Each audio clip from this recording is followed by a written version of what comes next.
तो दोस्तों आज मैं आपको बताने जा रहा हूँ उस मास सुसाइड की जिसमें 900 से ज़्यादा लोगों ने आत्महत्या कर ली। बात है 18 नवंबर की, 18 नवंबर 1978 की, जब एक धर्मगुरु के कहने पर 900 से ज़्यादा लोगों को अपनी जान देनी पड़ी। लोगों ने अपनी जान क्यों दी? क्यों उन्होंने उस धर्मगुरु की बात मानी और कौन था वह धर्मगुरु? तो आइए जानते हैं। नमस्कार दोस्तों, मेरा नाम है अमित और मैं अपने चैनल मिस्टीरियस फर्स्ट में आपका हार्दिक स्वागत करता हूं। दोस्तों, इस चैनल पर यह मेरी पहली वीडियो है।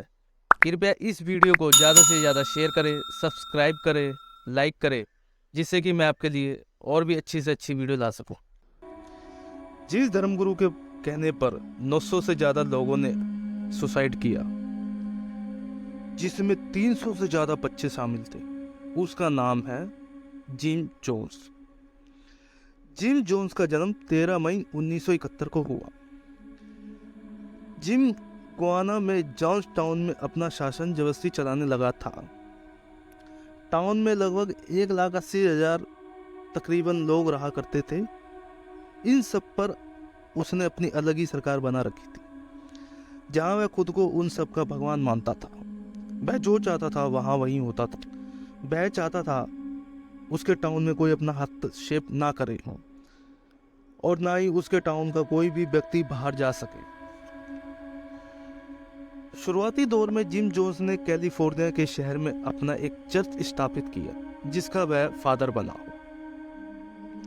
वहां वह समाजवाद की विचारधारा रखता था, नस्ल भेद के खिलाफ भाषण दिया करता था और ज्यादा फेमस होने के लिए अफ्रीकी अमेरिकन की तरफदारी किया करता था।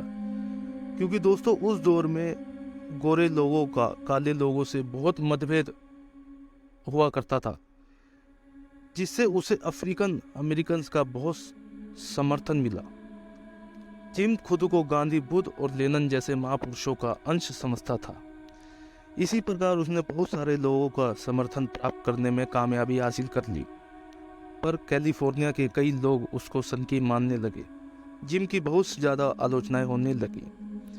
काफ़ी लोगों के विरोध के कारण जिम को वहाँ से भागना पड़ा। कह सकते हैं कि वहाँ उसकी दाल नहीं गली। कैलिफोर्निया से भागकर जिम ने कल्ट स्थापित किया। 1956 में पीपल टेम्पल एग्रीकल्चर की स्थापना कर उसने खुद को कल्ट लीडर नियुक्त किया। एक एक करके जिम के कल्ट से हजारों लोग जुड़ने लगे। जिम सबको एहसास दिलाता कि वह उन्हें युद्ध, डिप्रेशन और तकलीफों से उबारने के लिए आया है। क्योंकि उस दौर में द्वितीय विश्व युद्ध चल रहा था और अमेरिकी सरकार गयाना को अपना दुश्मन ना समझे, इसलिए गयाना सरकार ने जिम जोन्स को आश्रम के लिए 3800 एकड़ जमीन दान की, जिसका नाम जिम जोन्स ने जोन्स टाउन रखा। जिम लोगों में एक आदर्श समाज की स्थापना करने और समाजवादी विचारों की धारणा रखकर लोगों में अपना विश्वास बढ़ाता चला गया। समय के साथ ज़्यादा से ज़्यादा लोग जिम के कल्ट से जुड़ते चले गए। लोग दूर दूर से अपने बीवी बच्चों के साथ आकर कल्ट में बसने लगे, जिसमें सबसे ज़्यादा अफ्रीकन लोग शामिल हुए। जिम के कल्ट में मैक्सिकन, यहूदी और गोरे भी बड़ी संख्या में शामिल थे। जिम का एक बेटा भी था, जिसका उसने मिडिल नेम गांधी रखा था और उसने कई कल्चर के बच्चों को अडॉप्ट किया था, क्योंकि वह समाज में एक अपना अच्छा चरित्र दिखाने की कोशिश करता था। 1970 के आते आते जिम पर आरोप लगने लगे कि वह जॉर्ज टाउन के लोगों पर अपना शासन करता है। वह खुद को भगवान मानकर अपनी मनमर्जी करता है और उन पर प्रताड़ना करता है। उसने लोगों का बाहर जाने पर प्रतिबंध लगा दिया। अगर कोई जॉन्स टाउन से भागकर जाता हुआ पकड़ा जाता तो जिम अपने आदमियों से उसकी खूब पिटाई करवाता था। जिम ने कड़ी निगरानी कर लोगों पर अत्याचार शुरू कर रखा था। वह बच्चों को ढाल बनाकर उनके माता पिता से 10 से 11 घंटे तक आश्रम का काम करवाता था। पूरे दिन में माता पिता को अपने बच्चों से मिलने के लिए केवल 1 से 2 घंटे देता था। कुछ समय के बाद 2 दंपत्ति जॉन्स टाउन से भागने में कामयाब हुए वहाँ से भागकर वह अमेरिकी सरकार के पास गए और उन पर हो रहे उत्पीड़न के बारे में बताया। तब जाकर अमेरिकी सरकार सत्ते में आई और अमेरिकी सरकार ने जॉन्सटाउन में चल रहे उत्पीड़न के बारे में जानने के लिए एक सांसद को वहां भेजा। 17 नवंबर 1978 सांसद लियो रेयान अपने कुछ साथियों और मीडिया कर्मियों के साथ जॉन्सटाउन जाते हैं, जहां जिम की पत्नी रेयान और उनके लोगों को जॉन्सटाउन में घुमाती है। शुरू में तो रेयान को सब नॉर्मल लगता है, उसे वहां के लोगों के चेहरे पर खुशी नजर आती है, पर बाद में रेयान के प्रतिनिधि के जरिए जॉन्सटाउन के लोग चुपचाप उन्हें चिट्ठी देकर और अपनी उत्पीड़ना के बारे में बताकर मदद मांगते हैं।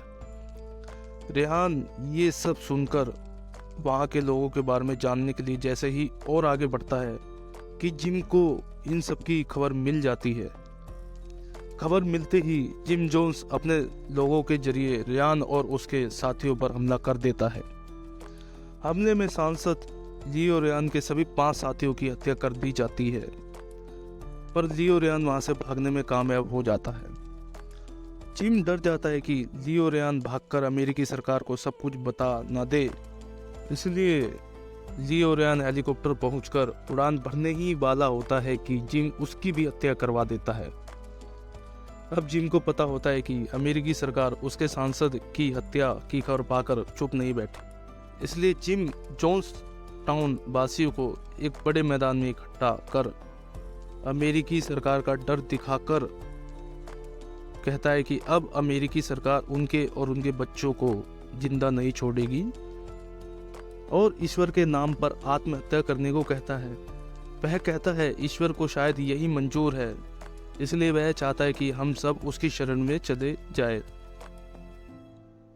और फिर इन सब के बाद अंगूर के रस को बहुत बड़ी मात्रा में इकट्ठा कर उसमें साइनाइड मिलाकर सबको पीने को कहा जाता है।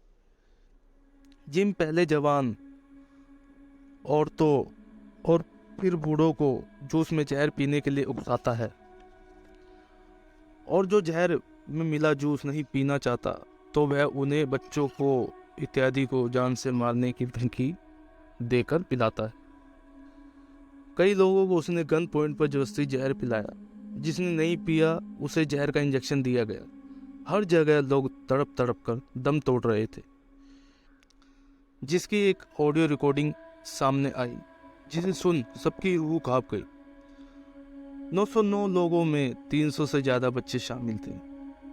सबकी आत्महत्या के बाद जिम ने अपने साथी से बोलकर खुद को गोली मरवा ली। इसके बाद अमेरिका के लोगों ने इस तरह के किसी भी धर्मगुरु को कभी भी पनपने नहीं दिया।